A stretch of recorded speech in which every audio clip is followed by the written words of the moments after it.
You now live outside the shores of Nigeria, and some will be wondering why a man who claimed to love Nigeria so much is living outside the country.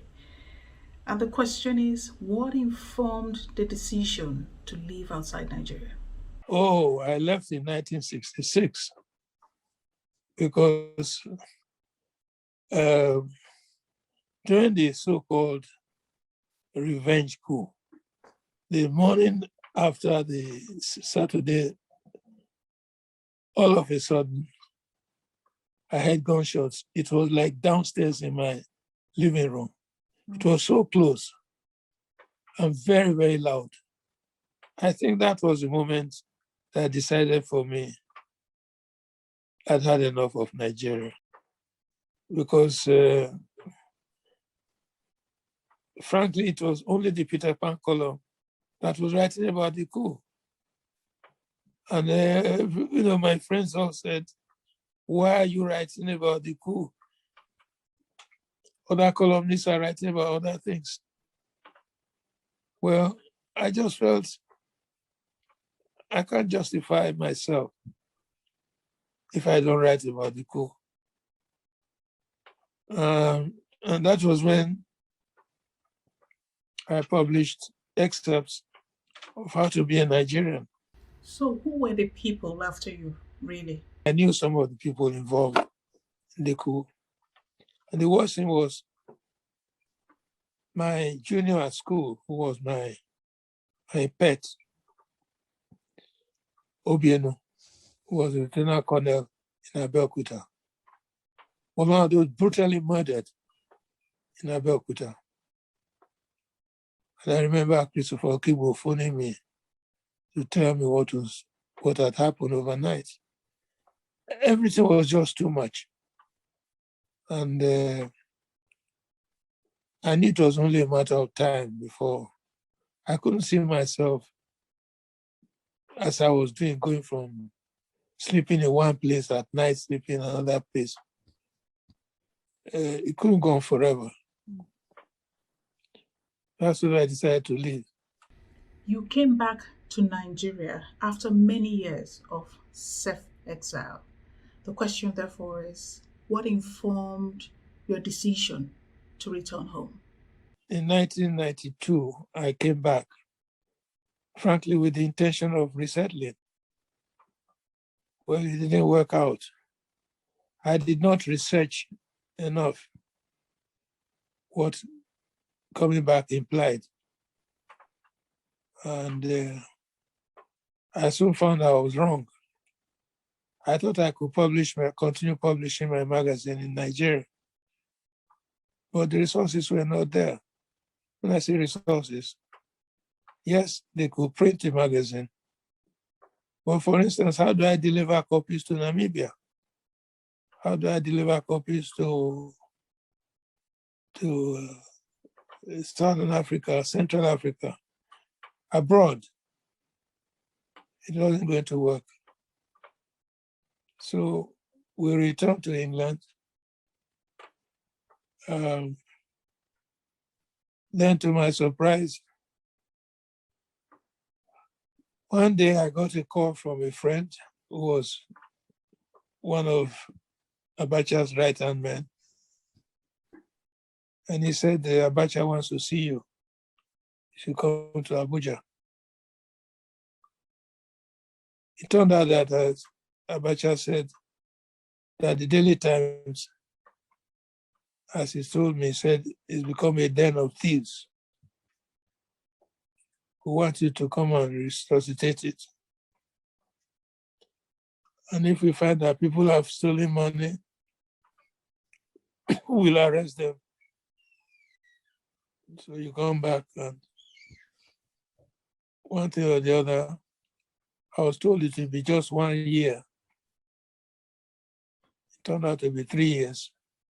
So, what was it like working as a sole administrator of the Daily Times when you returned under the leadership of General Sani Abacha? The Daily Times had no money. Abacha himself was not really interested. I don't know why he asked me to come. except that on one occasion when I went to see him to report certain things I noticed, he left the matter I came to discuss and asked me where my brother was. I said, well, I think everyone knows he's in America. My brother Tony. He was in Adeku in America. And he said, why is he not in Nigeria? I said, I don't know. He said, aren't you in touch with him? I said, well, when we meet, our paths cross. And that was the truth. He said, well, family is family. You should be in touch with him. That was his expression, family is family. It turned out that, to cut a long story short, I later gathered that Abacha thought that by bringing me back to Nigeria, somehow it will impress Tony that he wasn't against the Enahoros or whatever, which, when I heard it, amused me a lot that this man has intelligence services and they don't advise him. We don't know the Enahoro family at all. Absolutely not that I'll come back to Nigeria because of my brother or vice versa. So it just didn't resonate why he went into all the trouble. And then after 3 years, there was the great Obasanjo became president. He and I had a clash in Bellagio in Italy, where we found ourselves both serving on a committee appointed by the US Secretary General to produce a document for him titled Africa in the Year 2000. And at the final closing day, everybody was making valedictory speeches. And the Liberian woman, the only woman on the panel, who later became president of Liberia, Celie Johnson. Yeah. She said, Mr. Chairman, that she had a proposal that we should congratulate Chief Obasanjo for being the only military head of state in Africa to have given power back to civilians. And people beat the table. And I said, Mr. Chairman, as the only other Nigerian on this panel, this is a matter of information. I think Chief Obasanjo will be the first to admit that once Yaradua and Danjuma decided to hand over power to civilians, he, although he was head of state, had the least say in the matter. So if you are going to congratulate him, you should congratulate the other two. Of course, it was mischief. And you can imagine the atmosphere went cold. Obasanjo himself said in his famous lugubrious voice, I think we should ask Peter Enahoro when last he was in Nigeria. Well, I didn't reply because as far as I was concerned, that wasn't the issue. I had made my point. It didn't go further than that. So what inspired the book? This is your best-selling book, How to Be a Nigerian. I was on a tour of the North where the Sadhana had invited me as his guest because he had challenged me when I went to interview him in 1963, pending on the eve of Nigeria becoming a republic. I interviewed him, I interviewed Kitola and things like that. And when I went to the north, then he said, you journalists in Lagos, you don't know Nigeria. You come and tour the north as my guest. So I took a German journalist friend of mine. I took him with me. And he was right. There were things I saw in the north, in parts of the north, that I never knew existed. For instance, on the trip from Maiduguri to Yola was a market day in many of the villages en route. And believe me, you won't believe this, that in 1963, many of the women were dressed as our ancestor Eve would dress, with leaves. It was incredible. On the roadside to sell things. There were things I didn't believe that still existed in the north at the time. So we were chatting one evening, the German journalist and myself, in Yola. I was expressing my shock at what I saw, the way the women were, quite frankly, nude. So he said, well, why don't you write something about it?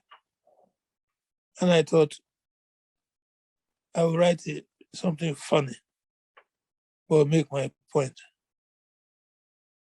That was the thought. So I gathered a series of points to make. And I wrote sketches. That's what became How to Be a Nigerian. Now, when the coup, the revenge coup came, as I said, I was the only one. The Peter Pan column was the only one regularly writing about the coup. In fact, I would dare say probably in the South, the Northerners were full of it, but in the South, it was the Peter Pan column. So I remembered where I'd put How to Be a Nigerian. So to fill the gap, because I wrote 3 times a week, 3 columns a week, and what to say to fill the space. So I got the sketches. I got the sketches out. I got the sketches out and published them, and the reaction was a big surprise to me. People, I got phone calls and people were laughing. And I thought I would expand it into a book, but circumstances were such that I fled the country and forgot about it. Then one day I received a parcel from Nigeria. My friend Samamuka had sent me copies of the first edition, How to Be a Nigerian. I was shocked. And unbelievably, that booklet is still on sale, much to my surprise. What are the take-home messages from the book? Actually, the book was optimistic. There's no such thing at the moment as the Nigerian. We're ambitious in one respect. In another respect, we take things for granted. But we are able We are Yoruba, we are Esan, we are Edo, we are Orobo, we are Shekiri, we are Efik, and most of all, we are even Fulani. Now, Nigeria was put together by the British not to create a nation, but to make money. We've never faced that fact. We bought the idea that Nigeria is a nation that we inherited. No. We inherited a mound of nationalities, 250 of them. God knows how many dialects, with a foreign language as our common language.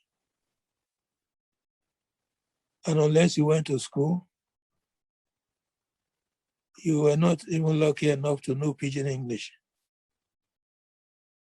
Now, who is the Nigerian? Is it the flamboyant Yoruba? When I say this, it's generalized. Is it the hardworking Igbo who is a business-minded person? Is it the Northerner who is childish with money? As I said, it's generalization. Your carefully selected title may just be a literary work, but if we step down from the realm of literature and come down to reality, how practicable is it? How to be a Nigerian, my opinion, is difficult. It's difficult because we are starting from an assumption. I don't agree with people who are talking about one subject and thinking that solves Nigeria. Some people say we should return, for example, to the British system of parliamentary system. That's not the issue. The issue is the structure. We have to begin with that. If the Aburi Agreement that intervened in the Nigerian Civil War, a Nigerian problem, if it had been agreed that Nigeria should have a confederal type of structure, I think we will have developed faster. I bet as a young man you had dreams and aspirations. I'm sure you also had projections for motherland. The question, therefore, is if you extrapolate some of those projections, is it in consonance with our present day reality? Nigeria is artificial, but most nations began as artificial countries, or many nations. It's getting it together for a purpose, and that purpose will be to work as closely as possible. Okay. But that doesn't mean giving up who you are. In a restructured Nigeria, yes, I see it happening. It's when you leave Nigeria that you see the beginnings of being a Nigerian. I think we who live abroad, frankly, we are more Nigerian than Nigerians who live in Nigeria. You will find that a lot of Nigerians who live abroad are proud to call themselves Nigerians. They may not agree with what's going on in Nigeria, but they want to be known as Nigerian. We have an image in the eyes of the world today, unfortunately, 419, crookedness. But look at the administration of President Biden in America. How many Nigerians he has in very senior and important positions? That's Nigeria for you. Really. Look at the person, the first woman to be appointed the Director General of WTO, a Nigerian that Shomole, who was chairman of APC, said she was not good enough. Leaders have come and gone, and it would seem we haven't gotten it right as a people. What do we need to do differently to achieving the Nigeria of our dream? Voters have very short memories.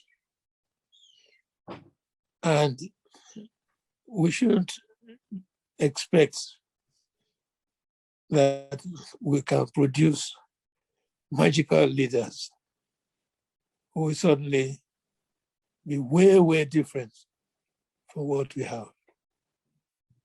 These leaders that we have grow out of the culture that we have.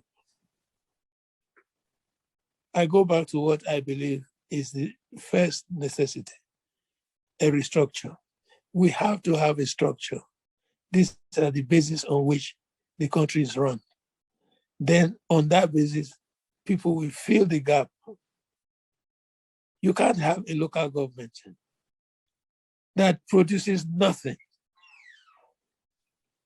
has no earnings whatsoever, but lives on federal allocation.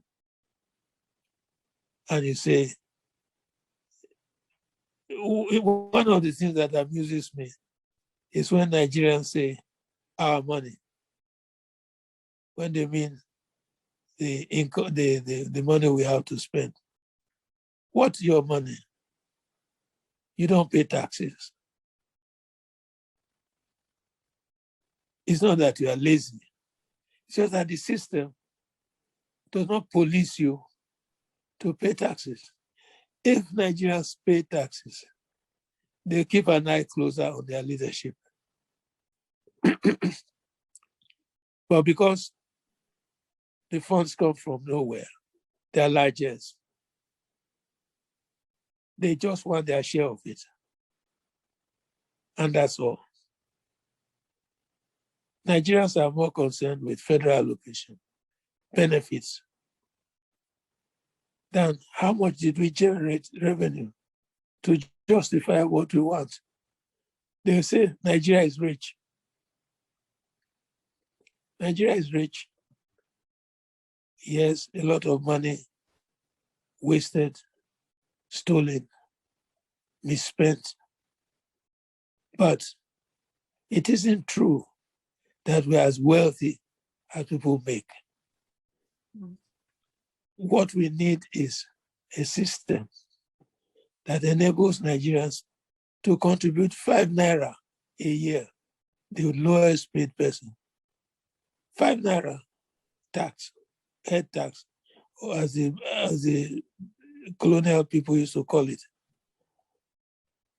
And then when you hear that your governor is taking a plane load of people to Mecca on pilgrimage, and you know that this money is coming from the tax that you sweated for, you get angry. And the message will filter to him that you can't do this. But if you don't know where the money came from, it's from a distant south and it's federal allocation. And governor says he's taking a plane load. You take it in your stride. Our governor is generous. Instead of pocketing the money, he has taken people on the pilgrimage.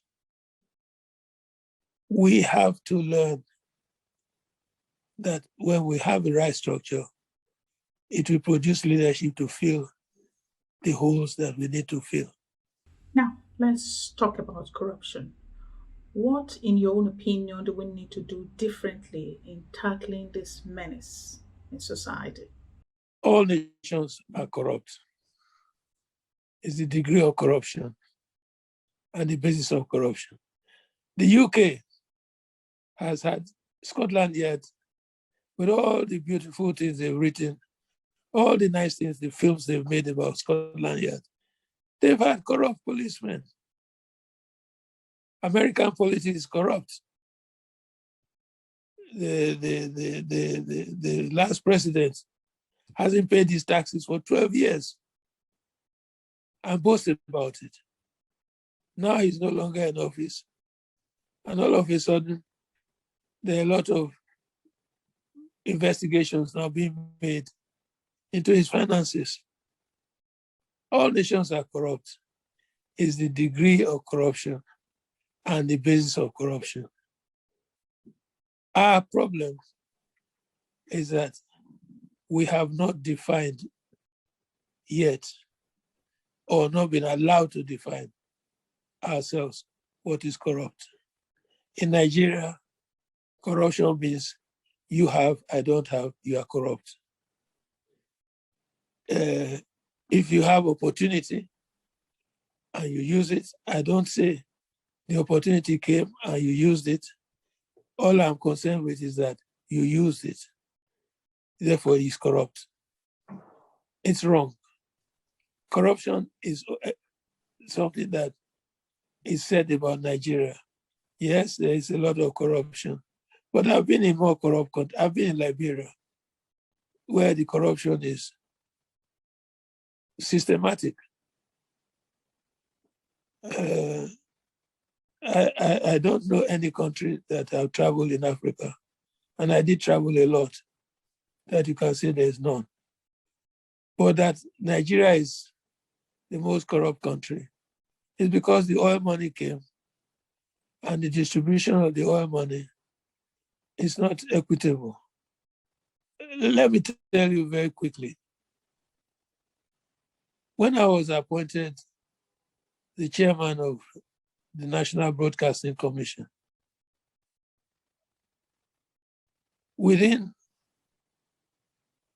I knew, of course, that it was going to be announced eventually. It took a while, but within an hour of the news broadcast at night, I had my first visitor in Lagos. And this person came with a demand, not a proposal, a demand. You do this and I do this. It was ridiculous. Now, another story. I wanted to persuade my daughter, who has a high doctorate degree in biochemistry, to return to Nigeria. And as one of the temptations, is when I was living there, I bought a small car, and I thought when she comes, she can drive it around and be independent. I used to drive the car from Ikoyi to Ikeja Golf Club, where I was a member, periodically, to keep the car on the road.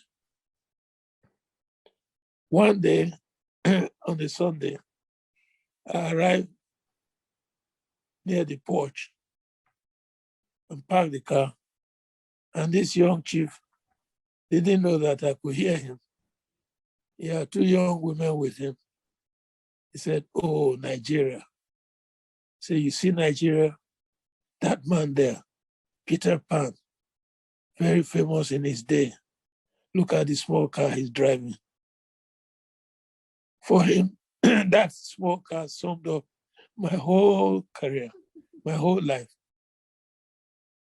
When you hear that, people will say, "Oh, don't mind him. He was given opportunity by Babangida. What did he do with it? He was driving a small car around in Lagos." And you find that people then buy a big car to show off. People who take money and distribute to voters, they've got to earn it back. Now you call it corruption. What about people who receive the money? People who depend on the money. So corruption in Nigeria is going to take a while, and it's not going to be what we imagine. Does the current reality in any way reflect the Nigeria of your dream? No. Straight answer. If I were asked, in 1960, 61. What I think Nigeria will be, I will have painted such a rosy picture because of the Nigeria we had. Opportunities were there for the begging. I call them the golden years. Now you compare them with what's going on today. University graduates looking for work, roaming about. It's a scandal. But it all happened under military rule. That's why I hope that military never again dream of coming back to power. Never again, because they ruined the country and we are paying the price up to today. You have come a long way, no doubt. I mean, you are in your 80s now, late 80s to be precise. And the question is, if Providence gives you another opportunity to live life all over again, would you live it differently? Do you have any regrets? Well, let me tell you one that you will like. Looking at you, I married too young.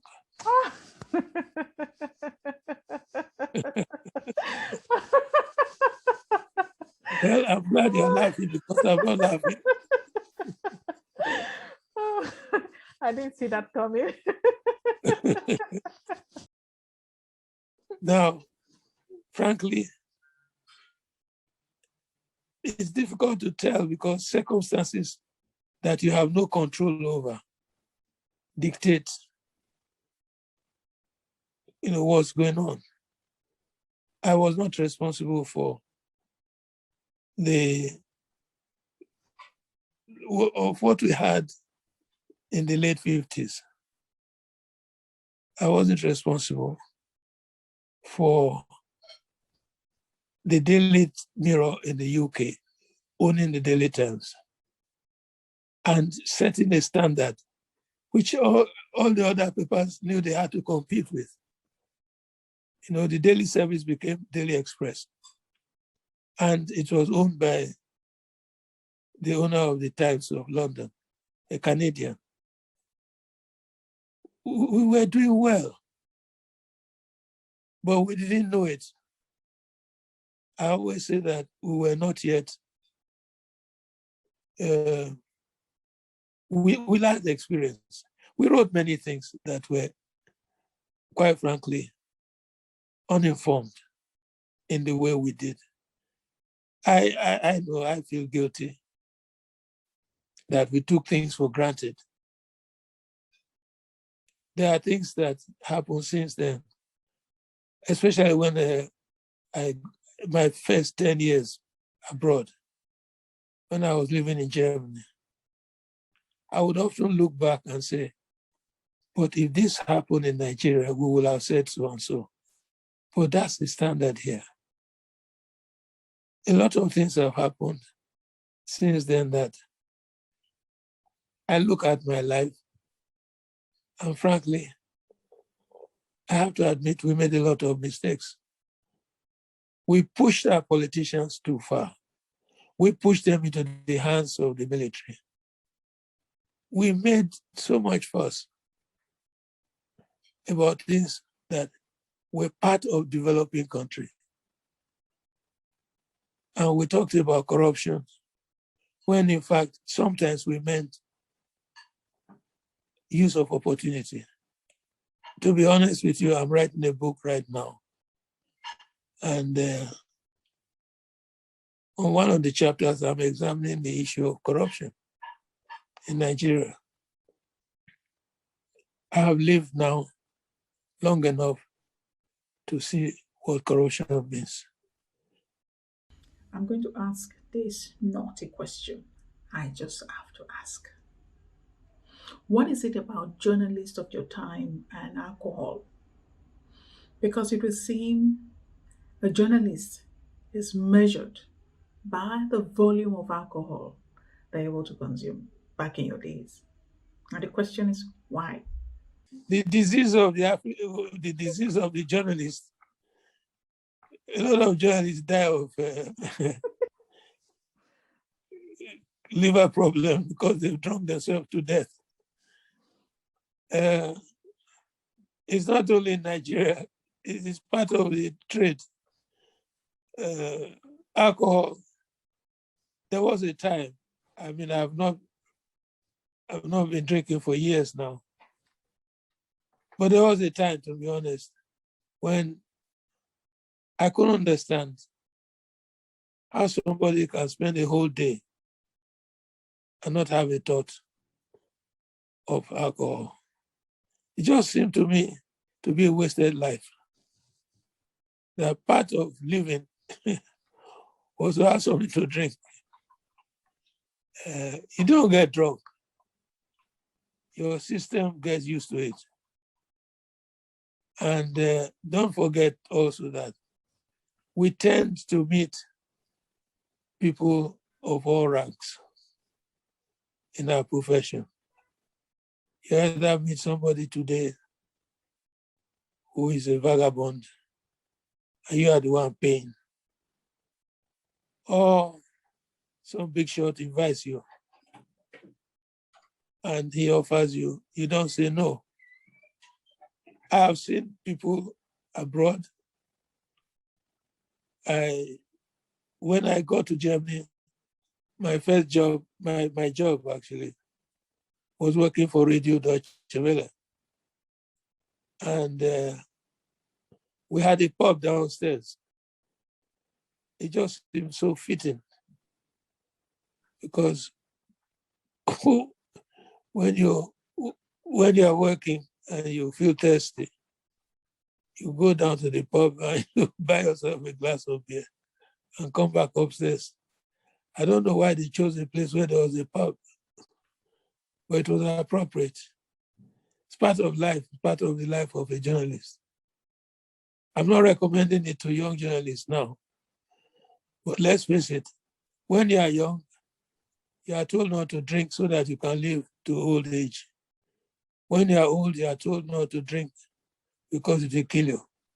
So when are you going to drink in peace? There must be another excuse for drinking. And journalism is one of them. Sailors are others. It's a profession. So now let's get up close and personal. Let's try to unravel the man behind the mask. Would you share something you haven't shared with the public before? Something they didn't know about Peter Pan? Good Lord. Why spoil it for people? Oh my God. People who have nice image about Peter Enahoro. You want to spoil it for them? Be kind. Let them remember your interview for the good things. It's impossible to say things. I would refer you to my friends to say what they find awkward about me. There must be some friends of mine that you know, and they can tell you all the rotten things. Tell them I forgive them. A lot of the friends that will have told you the truth, they have passed away. The ones that will tell you untruths, I don't like anyway.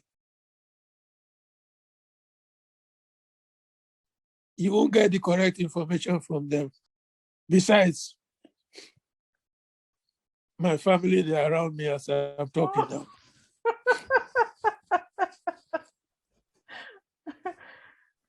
I think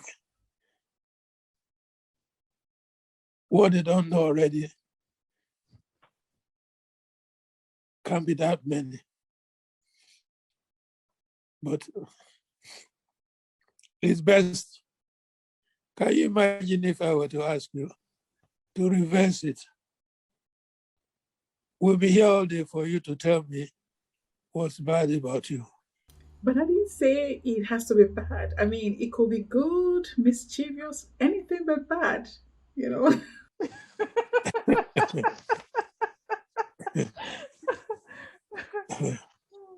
Well, when I was younger, I talk younger as though I'm young. You see, that's one bad thing. I sometimes forget I'm an old man. I shouldn't say when I was younger. When I was young, I was very much a rascal. You don't know that about me.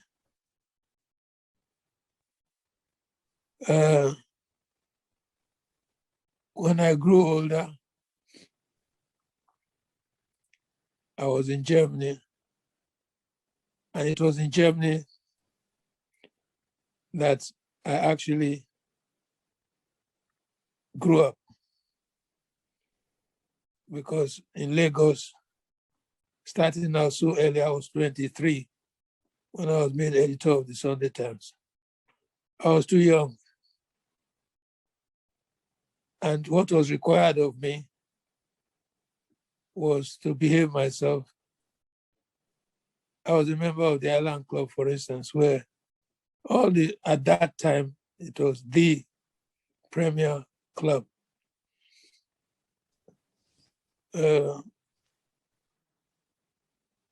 I was required to behave myself, and I didn't like it. I wrote in my memoirs, I tell the story how one day I was walking to the office in Cologne, and it was raining, and I was on foot crossing the bridge, and cars were going past me, and a thought just came to my mind. Not one of those cars tooted the horn to say, "Do you want a lift, Peter?" At that time, at the time I left Nigeria, we had only Kata Bridge.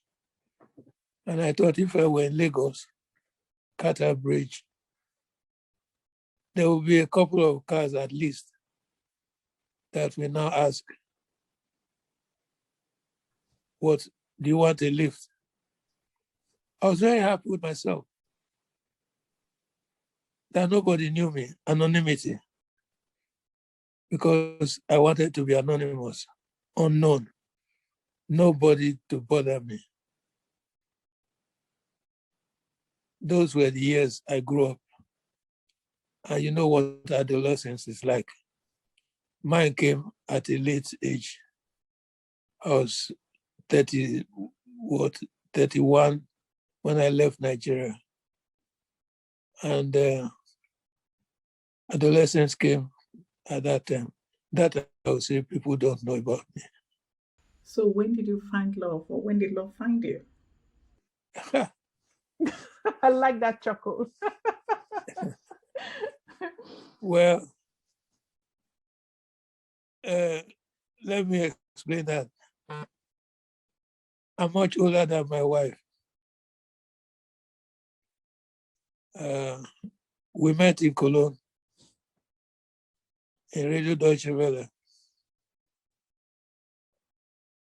It had to take something to bring a man 18 years older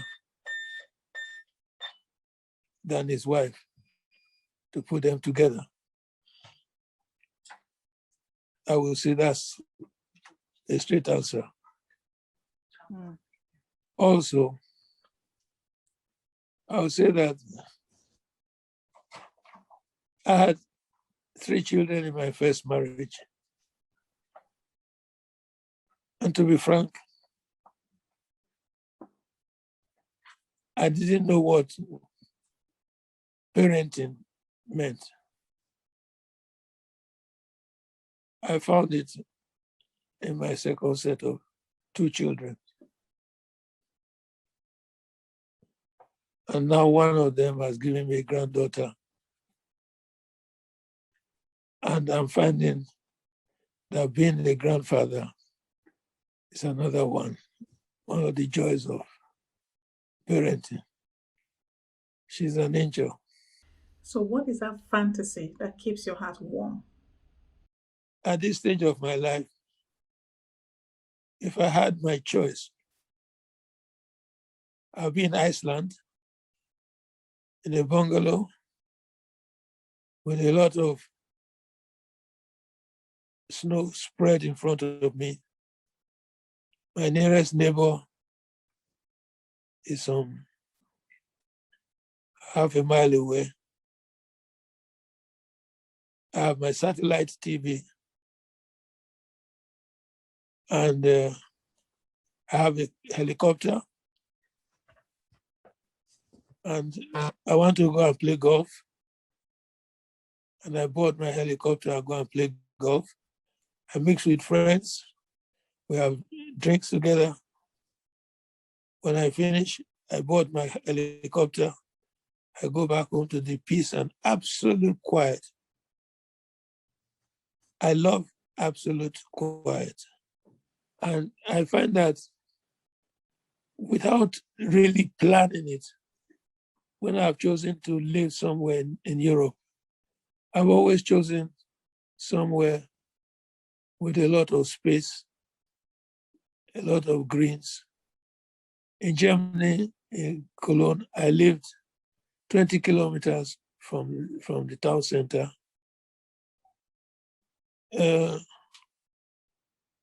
When people have gone to, and it was a hamlet, I was the only Black person in the place.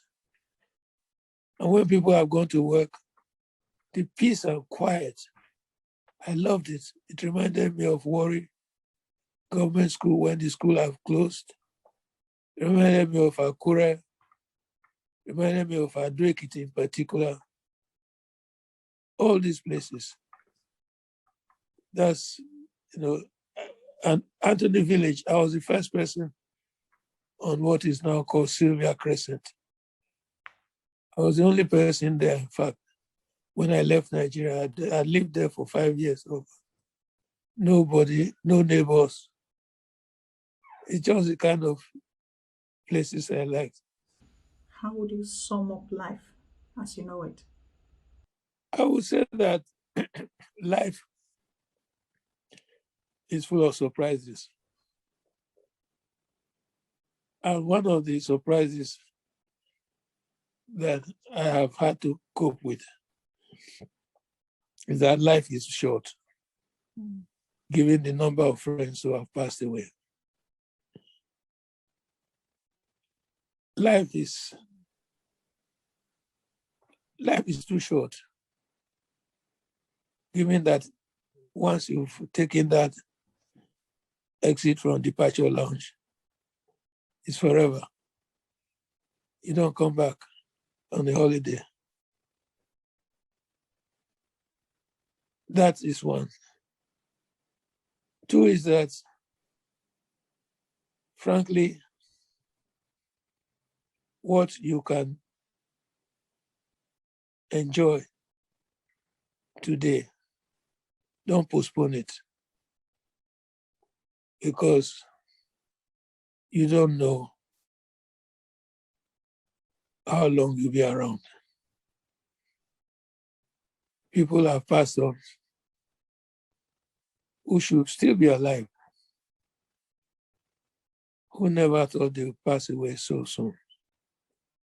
Some have passed on about my age. And it's just a regret that it came to an end like that. You don't get note. Well, some may say they had notice, but I honestly, I find that to me is the most difficult to handle. Is that life is so short. It is then you start having nostalgia of things that you once took for granted. For most people who know you and have read you, you're a man that is larger than life. My question, therefore, is how do you want to be remembered? Frankly, I like to be remembered as someone who wanted to make people laugh, have fun. As a cousin of mine, she laughs her head off every time.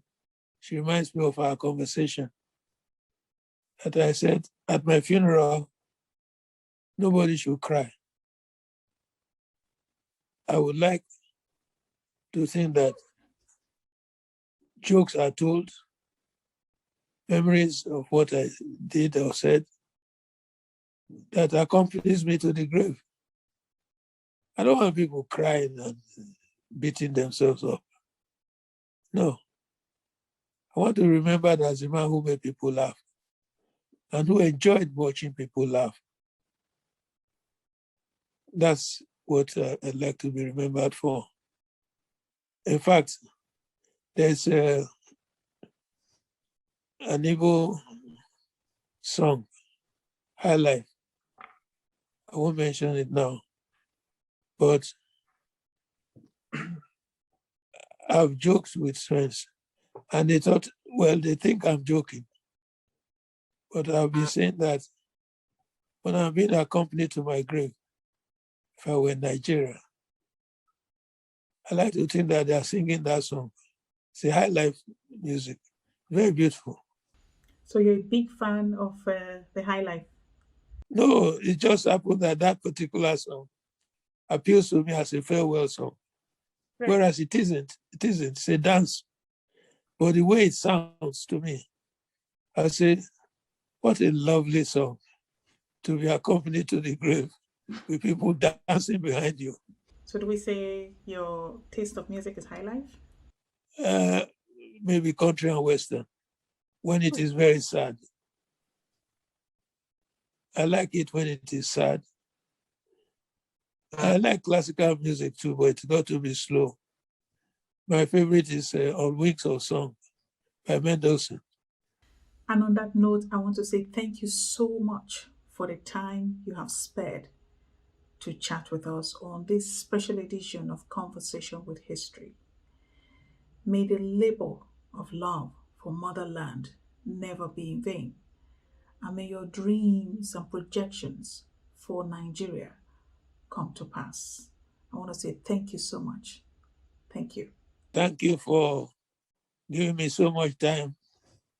And I hope it all goes well. Thank you. Bye-bye.